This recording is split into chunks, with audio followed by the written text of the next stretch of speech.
बातमी पुण्यातून. पुण्यातील ILS लॉ कॉलेजमध्ये रॅगिंगचा धक्कादायक प्रकार घडलाय. एका द्वितीय वर्षात शिकणाऱ्या विद्यार्थ्याचा छळ केल्याप्रकरणी डेक्कन पोलिसांनी त्याच महाविद्यालयातील 5 विद्यार्थ्यांविरुद्ध गुन्हा दाखल केलाय. या संदर्भात 35 वर्षीय विद्यार्थ्यानं तक्रार दाखल केली होती. या प्रकरणी डेक्कन पोलिसांनी या विद्यार्थ्यांवर महाराष्ट्र रॅगिंग प्रतिबंधक कायद्याअंतर्गत गुन्हा दाखल केलाय. तर पोलीस अधिक तपास करतायत.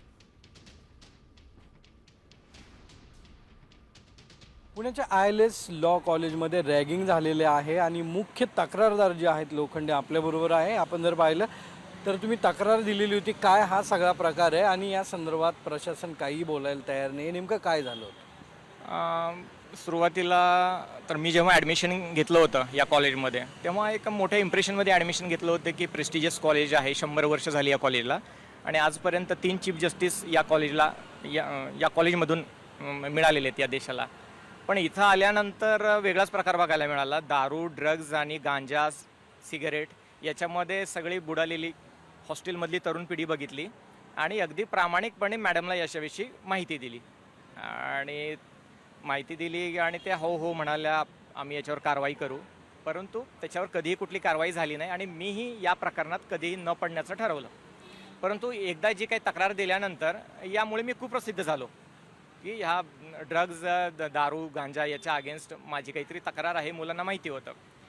आणि एके दिवशी 7-8 मुलं हॉस्टेलमध्ये दारू पीत बसलेली होती. सिक्युरिटी गार्ड एकदम रूममध्ये आला, त्याने व्हिडिओ शूटिंग चालू केलं आणि मुलांनी मात्र स्ट्रॉंग ॲझम्पशन असं बनवलं की या मुलं दारू पित आहेत ही टीप मी सिक्युरिटी गार्डला दिली आणि त्याच्यानंतर मात्र मुलांनी मला टार्गेट करून त्रास द्यायला सुरू केला. याच्यामध्ये त्यांनी माझ्या रूमच्या दरवाज्यावरती अंडी फोडली कित्येक वेळेस, म्हणजे मल्टिपल टाईम्स.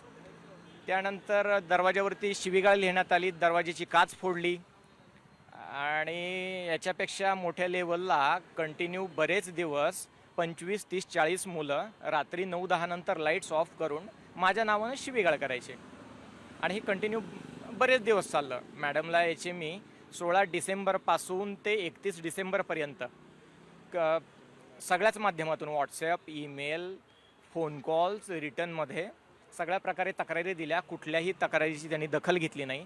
शेवटी मी UGCला कंप्लेंट केली. UGCकडून डायरेक्शन ऑर्डर आल्या कॉलेजला की चौकशी करा आणि विहित वेळेत याची अहवाल सादर करा. त्यानंतर पण मॅडमनी माझ्यावरती मृदुला भाटकर यांचं नाव सांगून किंवा त्यांच्या ऑर्डर अशा आहेत की माझ्यावरती प्रेशर होतं तक्रार विड्रॉ करण्यासाठी, कंप्लेंट विड्रॉ करण्यासाठी. परंतु मी तयार नव्हतो.